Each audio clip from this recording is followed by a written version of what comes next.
Itorero, Itorero, Itorero. Bienvenue dans votre site Itorero.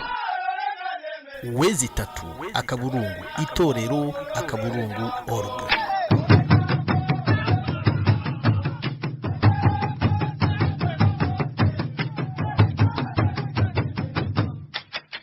Nous avons inscrit dans l'accord d'Arusha cet aspect de réécrire l'histoire du Burundi.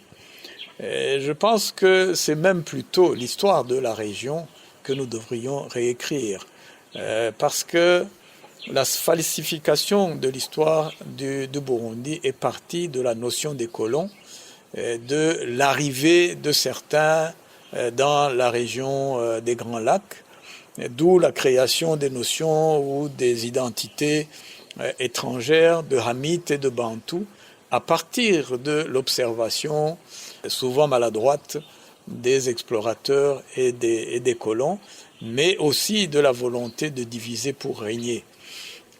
Nous devrions partir de la connaissance de ce qu'on appelle les clans, mais qui étaient des tribus ou même des royaumes, puisque nous savons que les différents rois régnant dans les différents royaumes sont dénommés à partir des Mulyango. Laissez-moi parler du mot Mulyango parce que la traduction n'est pas correcte à mon avis, que ce soit la traduction du mot clan ou bien la traduction du mot tribu. C'est approximatif. On devrait pouvoir dire au Mulyango ou Ubwoko Ngomoko, comme il est dit souvent. Et le mot Ngomoko veut dire origine. C'est donc à partir de ces identités que nous pourrions connaître l'histoire de notre région. Parmi les chercheurs burundais que nous connaissons, je n'ai malheureusement vu que 2 chercheurs, l'abbé Adrien Tabona et le professeur Bukulu Denis, qui mettent en avant cet aspect-là des Mulyango comme étant la base de la connaissance de l'histoire de notre région. Mais je pense qu'ils ont parfaitement raison, parce que lorsque nous regardons nos différents Mulyango, nous remarquons qu'ils sont éparpillés dans toute cette région-ci, dans tous les pays, même les pays qui ont été créés par la colonisation. Je donne un exemple. Prenons les principaux Mulyango au Burundi. Nous prenons Abahinda, Ababanda, Abashubi, Abenengwe, Abanyakarama, Abajiji, Abashubi, Abahanza. Si nous ne prenons que ces identités, nous remarquons qu'on les retrouve au Rwanda, on les retrouve au Congo, on les retrouve en Ouganda, on les retrouve en Tanzanie. C'est donc qu'il y a eu des migrations, il y a eu des mixages, il y a eu des rencontres, mais ces identités sont restées. Et nous connaissons les derniers rois de ces différentes identités. C'est donc qu'il y a vraiment une histoire de ces Mulyangos, de ces Ngokongomoko, comme nous aimons le dire. L'histoire des Bahutu et des Batutsi, assimilés aux Hamites et aux Bantous, créés par la colonisation pour nous diviser, ce n'est pas de l'histoire.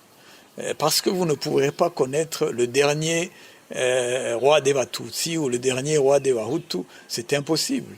Mais nous pouvons connaître le dernier roi des Bahinda au Burundi, le dernier roi des Babanda ici au Rwanda, le dernier roi des Benengwe, ou le dernier roi des Bashubi, qui en Tanzanie par exemple, où c'est la région des Bashubi, celui qui était le chef coutumier, il est toujours connu. Il s'appelle Nsoro, qui est un grand nom des rois de cette région des Grands Lacs. Donc là, nous pouvons parler de l'histoire. Mais malheureusement, les historiens burundais et même rwandais ne veulent pas faire cet effort-là de recherche dans ce sens-là. Et je pense que la véritable réécriture de l'histoire devait partir de ça, refuser cette orientation des Hamites et des Bantous qui n'a fait que nous diviser et nous mettre dans des complexes d'infériorité, de supériorité, alors que au niveau des Miryango, vous ne pouvez pas dire qu'Umwenenge est supérieur au Mubanda supérieur au Muhinda supérieur au Mujiji ou aux autres différentes identités, au Munyiginya, etc. Et donc il est important que les historiens, ou les jeunes chercheurs surtout, comprennent qu'il y a un travail énorme à faire au niveau du rétablissement de notre histoire falsifiée par la colonisation. Merci. Itorero, Itorero, Itorero. Bienvenue dans votre site. Itorero. wezi itatu akaburungu itorero akaburungu org.